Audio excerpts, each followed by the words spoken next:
एक सच्चा नेता वो नहीं जो खुद चमके, बल्कि वो जो दूसरे की जिंदगी में रोशनी भर दे। क्या कभी किसी ने सोचा था कि एक कप दूध से देश की किस्मत बदल सकती है? एक ऐसा आदमी जिसने ना बंदूक उठाई, ना झंडा लहराया, लेकिन फिर भी कर दी भारत में क्रांति, वो भी दूध की क्रांति। जिसने भारत को भुखमरी से निकालकर दुनिया का सबसे बड़ा दूध उत्पादक का देश बना दिया। वो आदमी जिसने किसानों को दूध ही नहीं, सम्मान और आत्मनिर्भरता सिखाया। उसका नाम है डॉक्टर वर्गीस कुरियन, जिसे दुनिया जानती है भारत के दूध वाले आदमी के नाम से। वंदे मातरम। मैं डॉक्टर शिवम तिवारी युग संवाद के इस कार्यक्रम में भारत की प्रमुख क्रांतियों में से एक दुग्ध क्रांति के बारे में बताने चल रहा हूं।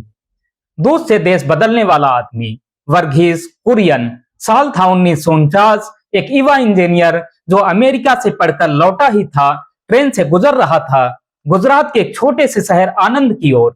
मन में कोई खास सपना नहीं था, बस सरकारी नौकरी करनी थी। पर उसे क्या पता था कि आनंद एक ना एक दिन उसके नाम से ही नहीं, बल्कि भारत की दूध क्रांति के नाम से जाना जाएगा।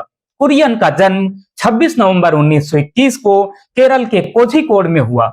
वे एक ईसाई परिवार से थे। पिता डॉक्टर थे, अच्छे स्कूलों में पढ़ाई हुई और फिर मैकेनिकल इंजीनियरिंग की डिग्री ली।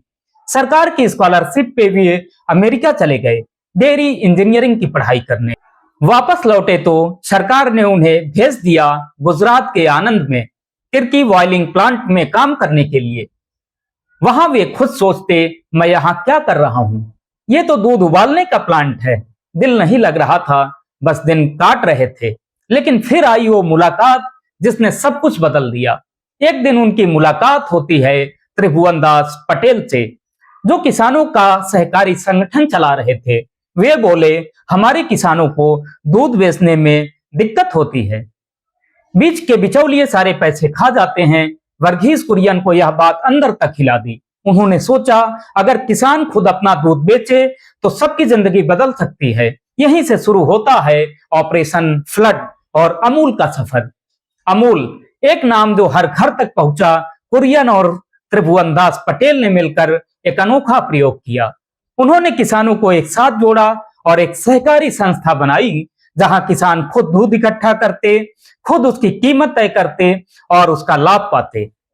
कुरियन ने तकनीकी ज्ञान और प्रबंधन का कमाल दिखाया। उन्होंने दूध से मक्खन, चीज, पाउडर सब कुछ बनाना शुरू कर दिया। इसका नाम रखा गया अमूल, यानी आनंद मिल्क यूनियन लिमिटेड। धीरे धीरे अमूल की गूंज देश के हर कोने में सुनाई देने लगी। अमूल दूध पीता है इंडिया का नारा तो आपने सुना ही होगा। वो असल में कुरियन की मेहनत की पहचान है। ऑपरेशन फ्लड, दुनिया की सबसे बड़ी दूध क्रांति। कुरियन यही नहीं रुके, उन्होंने पूरे देश में दूध उत्पादन का नेटवर्क खड़ा कर दिया। इसे नाम दिया ऑपरेशन फ्लड, यानी दूध की बाढ़। पहले भारत में दूध की कमी थी, लेकिन कुछ ही सालों में भारत दुनिया का सबसे बड़ा दूध उत्पादक देश बन गया। लाखों किसानों की जिंदगी बदल गई, गांव में खुशहाली लौट आई। सरल इंसान और मजबूत सोच। वर्गीस कुरियन ने कभी खुद को महान नहीं कहा। वे हमेशा कहते थे, मैंने किसानों को उनकी ताकत दिखाई, बाकी उन्होंने खुद किया। वे हमेशा अपने सिद्धांतों पर अडिग रहे, सरकारी दखल से दूर, राजनीति से कोसों दूर, बस किसानों और ईमानदार मेहनत के साथ रहे। एक सच्चा कर्मयोगी। वर्गीस कुरियन को देश ने कई पुरस्कारों से नवाजा, पद्मश्री, पद्म भूषण और पद्म विभूषण। लेकिन उनके लिए असली इनाम था वो मुस्कान जो किसी किसान के चेहरे पर दिखती थी। 9 सितंबर 2012 को उन्होंने आखिरी सांस ली, लेकिन उनके जाने के बाद भी हर सुबह जब हम चाय में दूध डालते हैं तो कहीं न कहीं उनकी याद जरूर आती है। वर्गीस कुरियन ने हमें सिखाया कि अगर आप ईमानदारी से किसी एक समस्या के हल करने में जुट जाते हैं तो आप पूरे देश की तस्वीर बदल सकते हैं। उन्होंने दिखाया कि क्रांति बंदूक से नहीं, दूध की बाल्टी से भी लाई जा सकती है।